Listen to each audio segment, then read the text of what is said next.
Welcome to Mary's Eclectic Interests. I'm your host, Richard A. Claddy. I'm honored tonight to have the author of the Monsters in the Midwest series, Scott Burtness, with me. Scott, welcome to Mary's Eclectic Interests. Thank you. I'm glad to be here. Now you've written 3 books, Yep. Monsters in the Midwest series. Yep. When did this project start? When did the first year the first book came out? So the first book, Wisconsin Vamp, I released in January of 2014. Okay. The project was a bit longer in the making. Were you planning on a 3-book series at the beginning, or just write one book? No, actually, in the very, very beginning, I was living in Los Angeles, and I figured that I had to have a screenplay to be allowed to stay. Oh, so I was writing a screenplay. Oh, really? And it was only after a few years that I finally figured out that I would never actually sell a screenplay. And then when I moved back to Minnesota, I didn't need to have it anymore. So I turned it into a book, and then the second and third, I just had so much fun doing the first one that I wanted to keep it going. Well, you got to have fun with the project like this, because it's getting on the ground floor. And I know you self-published it. Is that right? I did. Yep. What are the kind of the pros and cons about self-publishing? I mean, Yeah. you're biting off a big project like this, and you got to do your own promotion then, and Yeah. Actually, you pretty much have to do everything. Right. So I mainly made the decision to be an indie author and self-publish because I knew that the route to getting published was long. It takes a long time to find an agent, to get a publisher to actually take a closer look at your work. you have to have a thick skin because you're going to get Tough rejected. skin. Oh yeah, lots of rejection. And for me, I had a lot of fun reading it. I wasn't trying to write the next great American novel. I wanted to write a book that was just fun and enjoyable. And for me, I wanted to take that time and energy and just try and get my book into readers' hands, let people start to enjoy it. Right. So I made the decision to self-publish. In hindsight, I think it was a good decision, but it is a lot more work than I would have ever imagined. Okay. I tell folks, writing a book, piece of cake. Getting people to know that you wrote a book, really hard. Really. So that's what you're here tonight, appearing on a cable access TV show. Sure, yep. And do you, if you're going to be at a bookstore or something, do you try to get the word out with like radio stations or something, or have you been trying to do stuff like that? Or? Mostly for me, so I do a lot of work online through social media and whatnot. But one of my favorite ways to help get myself and my books out there is actually going to conventions. Great. Comic conventions, horror conventions, fan fests. Or do you have to rent a booth then? Yep, or rent a table. Then when you're there to stack it full of sign your books? And Yep. Yeah. Has that been working out pretty good for you? It has, and it's a lot of fun actually getting to meet people face to face. And then when you come back the next year, being there again, hopefully with a new book that they can enjoy. And those relationships are, I think, a heck of a lot more fun than just tweeting about the book and hoping someone buys it online. Okay. Well, the first one was called Wisconsin Vamp, I understand. Yep. And I understand it. Some crazy things right off the bat. You got this guy named Jerry, and he's like a salesman of some kind. And yeah. So Jerry's a fun character. He's basically in the prologue of each of the books. Right. The inspiration for Jerry actually came from the movie Gremlins. Okay. In the beginning, Gizmo, the little Mogwai, it's a traveling salesman that finds him in this little shop and brings him back to town. Mm-hmm. And I really like the idea of this sort of happy-go-lucky, hapless guy that is inadvertently starting these snowball effects in his little town in Wisconsin by transporting something back, and then the story unfolds. So when I wrote Jerry for the first book, I had so much fun with that idea that I wanted to make it like a running gag through the series. So each book, again, opens up with poor Jerry on another sales trip and inadvertently starts the calamity that ensues. Oh, I hear you. Well, it's a lot of fun, and like you said, wanted to throw a little humor into it. Yes. I mean, these characters aren't your standard walking zombies that are like The Walking Dead, that are just totally brain dead and they're just after your blood and guts and all that. These have more character to them. So you wanted to develop your characters. Character study was very important to you in this. Well, and for me, I've seen and read so much supernatural fiction, whether it's vampires, werewolves, zombies. where the vampires are always too sexy and too cool or sparkle too much. The werewolves And are they always seduce the women. yeah, and it's for me, I wanted to kind of take a different approach. Like, what do you do with a vampire that can barely match his socks? Right. What do you do with a werewolf that is such an egomaniac he doesn't even realize that he's a werewolf? Right. He just thinks he's really, really cool. It's fun. Yep. It's fun. And then you mentioned zombies. One thing that I really had fun with in that book was the idea that zombies just want to get along with everybody. And all it takes is one bite, and you have nothing left to argue about. You're best friends. They just want a little blood and gore. Everybody gets, and then most of the time they just bite you, and you turn into a zombie. Exactly. There's kind of a fine line, but who gets eaten, and it depends how many zombies get you first, I suppose. So one of the fun things about being the author is that I do get to make my own rules. And I do like playing with the stereotypes a little bit in the stories. So with my zombies in particular, not to spoil it for the audience, but I did go with the secret government, virus outbreak zombies, instead of more like the traditional, Haitian or voodoo zombies. And I decided to make it just a matter of time. If they didn't get eaten fast enough, then they're good. They're a zombie and they join the big crowd of friends. I hear you. Well, I tell you, Scott, I tell some of the people I've just started a project down here where I'm working on a film project. It's called Jerry Gunn Zombie Killer. Cool. And I tell these beautiful young women that I've been working with lately that out of nowhere, I wasn't paying attention. There was a solar eclipse, big news, big everywhere. Well, I've been telling these beautiful young women that I tell you, there's the moon, the sun, the stars, the planets, parallel universes, everything's coming into place. I'm just stunned. And I met this beautiful woman from Siberia, Russia. She's here to study English, and now she's got a job at the Super Bowl, and she's going to be doing modeling projects. So I'm going to be working with her, and I'm saying, this is fantastic. Now I'm meeting an author that's just written a zombie book, and of course there's other monsters in it. But I said, something's going on. I don't know what it is, but I'm riding this wave, and it's just fantastic. Everything's converging. So I'm hoping, I'm just meeting these people, and we're just getting this off the ground. And I told them, well, I wanted to get my project ready for Halloween this year. Sure. But this is just like a trial run, and just see how different people work on this, and who wants to stick around. And I say, well, it's actually a 2-year project, because I don't have any money now. I said, we got to shoot the pilot, and then I got to sell it to somebody so I can get that $10-20 million or something like that. So some people get it, some people don't. Well, and I think that's it's the reality of any artistic endeavor. The one-hit wonders are few and far between. For everyone else, it's a long climb. And you got to be in there, like you said. You got to be able to something you enjoy. Yep.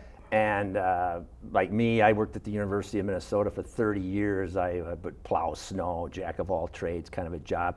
But at night, then I'd do my cable access TV show. And, I was married and I had a couple young kids, so, you had to have a day job. Had to have the health insurance coverage, all that. But at night, I turned into a cable TV show host. And now, of course, I'm working with, and what's great about cable access TV is all the different people you meet down here. Sure. And I meet people from all walks of life, and like now you're going to these conventions and all that. I mean, part of the fun is just all the crazy different people you meet. Well, that's how I met Mary. So I was at the Midwest Comic Book Association, which is a great organization, been around for decades, that does a lot of work to support local, regional artists, creators. They have a big event every spring called SpringCon. And I had a table there selling my books, and Mary stopped by, started a conversation, started leafing through the books, and next thing you know, I'm a celebrity right here on the show. Yeah, we're always looking for that somebody different out there. Yeah. That's what's great about it. Yeah, and that's honestly, most of the fun that I've had with being an author is the people that I get to meet through the conventions, through the different like networking groups for authors. There's a lot of really, really interesting people writing books out there. Sure. Doing the graphic design for the covers, doing editing, publishing. I mean, it's a really, really neat world. So it's just fun to plug into and be a part of. So, well, let's go back a little bit. Did you, as a young whippersnapper, watch a lot of zombie horror films in your youth, and kind of a fan of that genre? I am. Yep. I mean, and obviously George Romero. May he rest in peace. May he rest in peace. But I mean, he broke through with the Night of the Living Dead. I mean, he just took really the whole zombie genre to a whole nother level. Yep. And then, right alongside all of the TV, the movies, the books. I grew up on Stephen King. Right. But like I said, alongside of that, I also grew up on Douglas Adams and Terry Pratchett, and I always really appreciated the humor in those stories. Right. So when it came down to putting my own stories to paper, I wanted to definitely embrace a lot of that pop culture from my youth. My books are pretty relatable to the Gen Xers like myself, but I wanted to make sure that I had fun with it. I didn't want to write the really scary book or the really gory book. I wanted to write that more humorous and human side of being a vampire or a werewolf or a zombie. And they're books for all ages. I mean, they're real easy reads, great for summer reading, and I enjoyed it very much.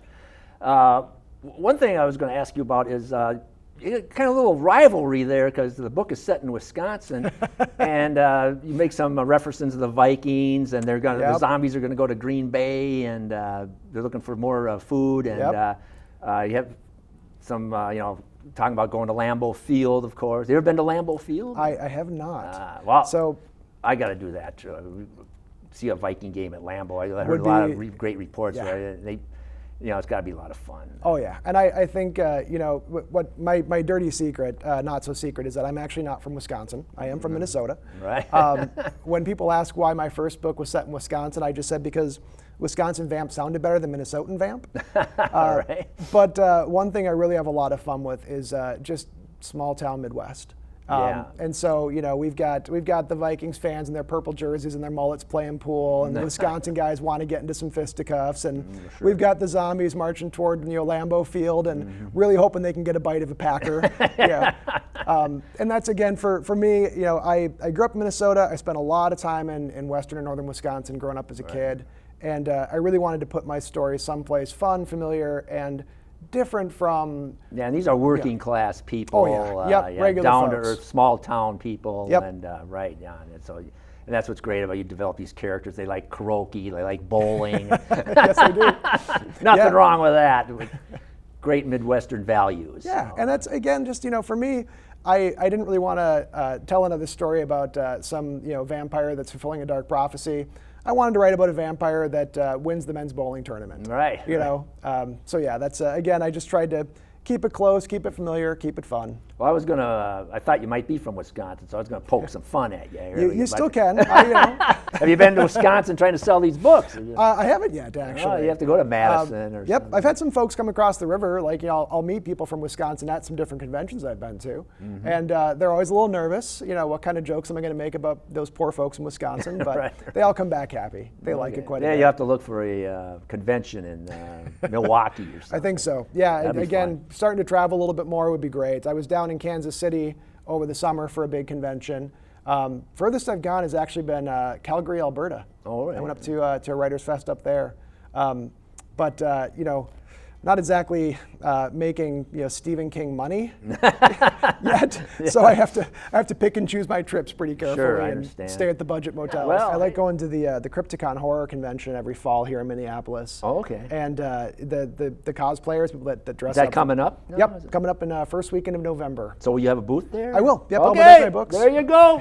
Scott Burtness. Come to Crypticon. Meet me in an person. author. He's got the Monsters in the Midwest trilogy for you to check out. But yeah, the costumes some of the costumes are absolutely fantastic. I mean, people really put their heart and soul into it. Oh yeah, and then they it's- got also I just was at a bar in northeast Minneapolis. They have a Star Trek crawl now. Oh, I'm sure. I haven't seen it yet, but it was only a matter of time. I think we just missed it. I think it was like the 4th, 5th annual one. Wow. So Okay. somebody had a brainstorm, and it was they walk around at bars in northeast Minneapolis. See, anything plus bar, it just seems to work. Imagine throw in a little beer, you can't go wrong. Can't go wrong. Darn right. All right. So another thing, you touched a little bit on Stephen King. I was just reading some reviews with The Dark Tower just came out. Oh, the movie. And they got some really bad reviews. And Yeah. sometimes it's hard to make that jump from, The Dark Tower was it's quite a cult following there. I mean, I've read a couple of the books, and he gets into different dimensions, and you can just see where it becomes maybe a little difficult to adapt it to the big screen. Sure. And it sounded like the screenwriters didn't capture the And magic. that's always got to be the hard part. I mean, we talked a bit about being a self-published author versus a published author. And, there's, I suppose there's always kind of a tug and war, but when you're going through a publisher, you're going to work with an editor, and that editor is going to, well, like you say, you have to have a thick skin. They're going to tell you, hey, your book is 80,000 words. We need it to be 65,000 words. So go and find 15,000 words and you're just going get to have them to out cut of there. a character out Yep, of here. yep. Take entire scenes out, and as the author, that's really terrifying and hard to do. How can I tell my story in 15,000 less words? So then I think about what must happen when a book gets adapted for film. Sure. And I mean, you figure that you've got this much book, and probably about that much can fit into a 90-minute film. Right. How do you do that? And so I made the decision. I'm not going to see the Dark Tower movie. I really enjoyed the books, and I've seen a few of the reviews, and for me, I want to keep the book special. Yeah, I hear you. I don't want to spoil it. Like you said, it's difficult to make this. Some books have worked. Stephen King, I think, Carrie. Great. Got good, great. I mean, I got one of his early ones that really got him kicked off. Yep. But then there's what this It is it called? That's coming out now. Coming out, yeah. We'll see. We'll see how it goes. You never know. Well, that was another genre, the crazy clown posse look now, or I mean, that's gone. Scary clowns. Scary clowns. Yep. Wow. So. Yep. Actually, it's funny. I'm trying to decide what to do for a fourth book, but. Oh yeah, I was just going to ask you that. Is this going to be another one? You think another follow stories here? I wasn't sure. I mean, when I wrapped up on Dead Cheesehead, I thought that would be the end of the trilogy. But then I started thinking about scary clowns, or like Cthulhu, or I mean, there's so many fun monsters to play with. I might just have to keep it going. Or is it depending on the book sales, or? No, I mean, even if I never sell another book, I'm still going to keep writing them. Just because it's fun. It's in your blood. Yeah, yeah. And I imagine the same's got to be true for putting together film projects. You do it because you love it. All right, Scott, let's get into more detail about the characters. I'm sure good fans out there like a little background. Now, these aren't the beautiful people of Los Angeles, or the people that are going to go to a disco, or these people are your small town.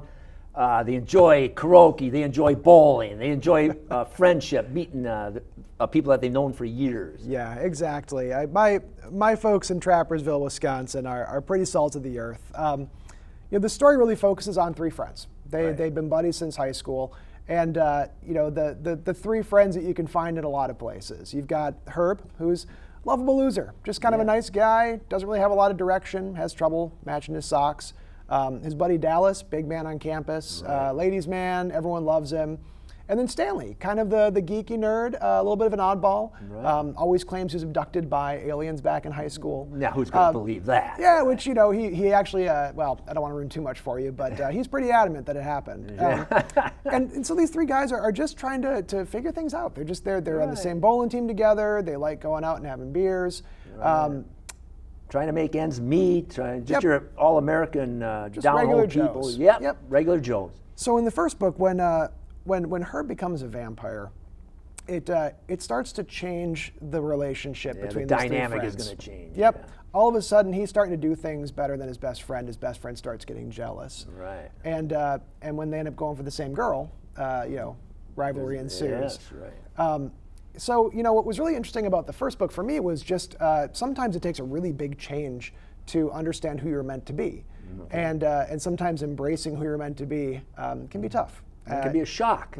Yep. So by the time the second book rolls around, I wanted Dallas to learn a little sympathy for the devil.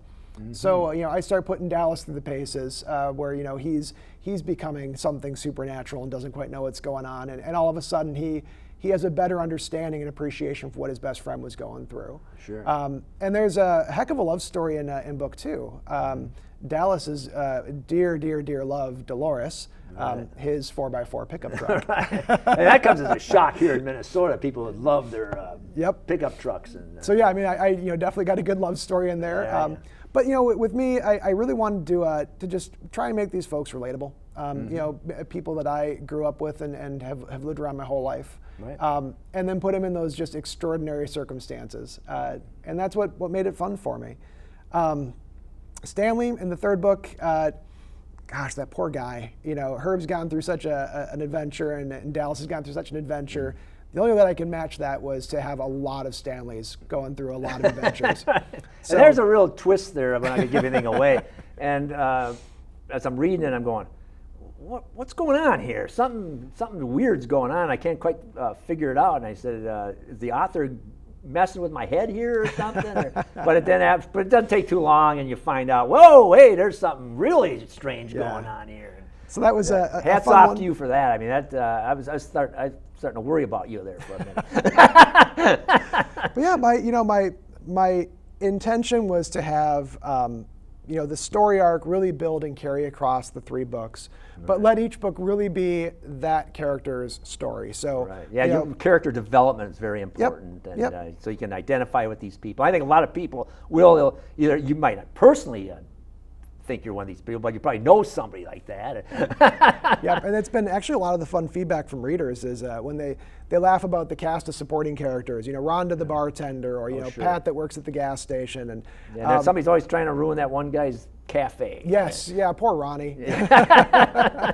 But yeah, so I really wanted to make just everybody in these worlds just familiar faces. Sure, well, that's great. Yeah. I enjoyed that part, and I think the most important thing is that you attend conventions, and that's how you reach out to people. Yeah. I'm supposed you meet people from all walks of life, and you can kind of see some people that maybe you can identify for maybe a 4th book. Yeah, no, it's always a lot of fun thinking about who to put into the story. Part of it, I think, actually I had an acting teacher years ago, but they said being a great actor is first and foremost, being really interested in life. The people around you, what you see, what you do.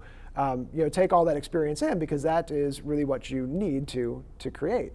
I feel the same way as an author. I really try and be open to new experiences, doing fun things, meeting great people.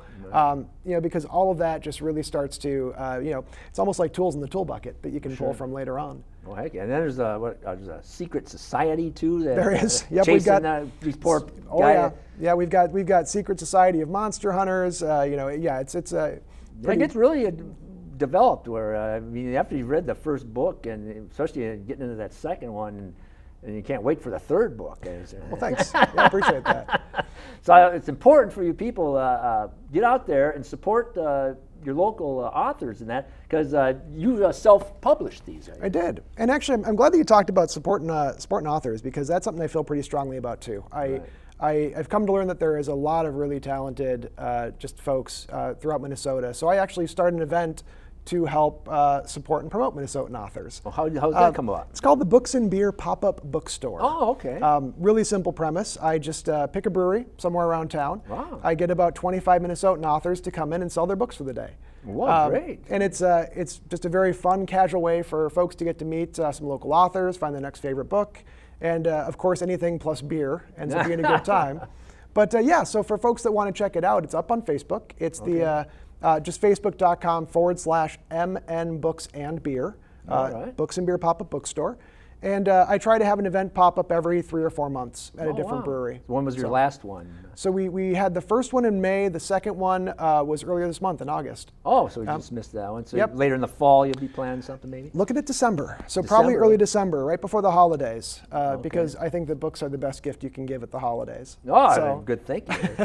So you have a website where people can find you? You just said... So the Books and Beer is just the Facebook page. I keep it real simple. And for myself as an author, I do have a website. It's long, but it's the swbauthourblog.wordpress.com, I think is all of it. I've got a Facebook page. I've got a Twitter account. Put that right on the screen. Yeah, make it easy for them. We got this crack team down here. They're called, that's what cable access TV is all about, is, people help, I help Mary on her project, then she helps me on my project. Sure, yeah. And a lot of this is done in post-production where, we can add stuff and throw on, content, how to get it. It's very important to take advantage of these cable access TV shows because they're for the public, they're for the people. All you have to do is live in this area, and this is all free. Yeah, that's great. And so, we get this out, and it's great to meet authors like you. And once again, it's called a pop-up... Books and Beer Pop-Up Bookstore. Yep. I'm definitely going to have to check that out. Yeah, they're a lot of fun. And I always always try to make each one very unique, a different brewery, a different group of authors, so that it always offers something new and interesting for folks that want to come check it out. Okay. All right, so getting down to our last minute or two.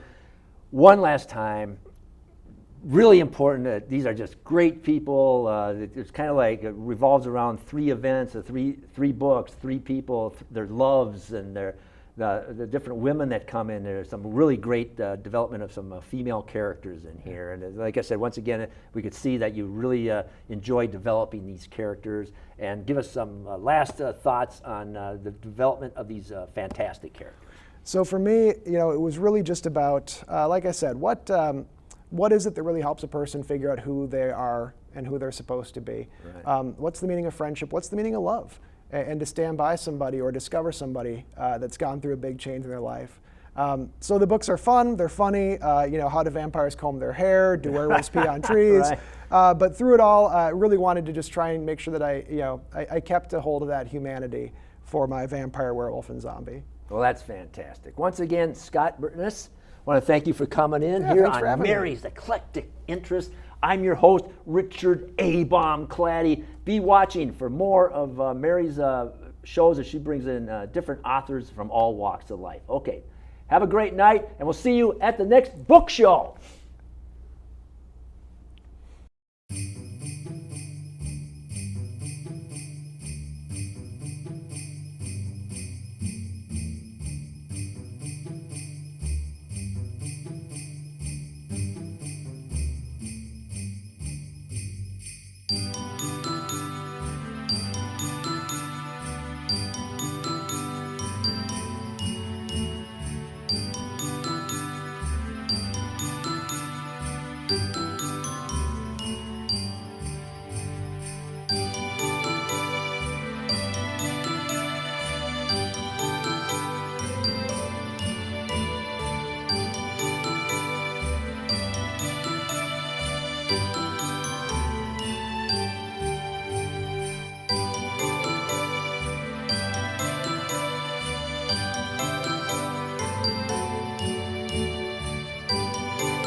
What makes your community feel like home? Is it knowing what's happening in your neighborhood? Or when people know your name? Connections make us a community.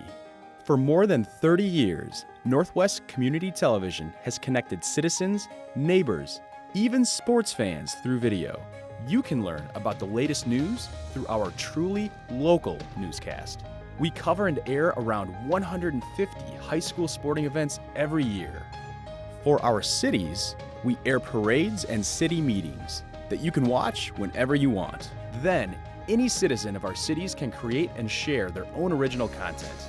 We'll even teach you how to use the equipment too. We have always provided you with a connected community experience, and as life gets busier than ever, we will continue to engage, inform, and inspire through CCX Media, so you can stay connected to the place you call home.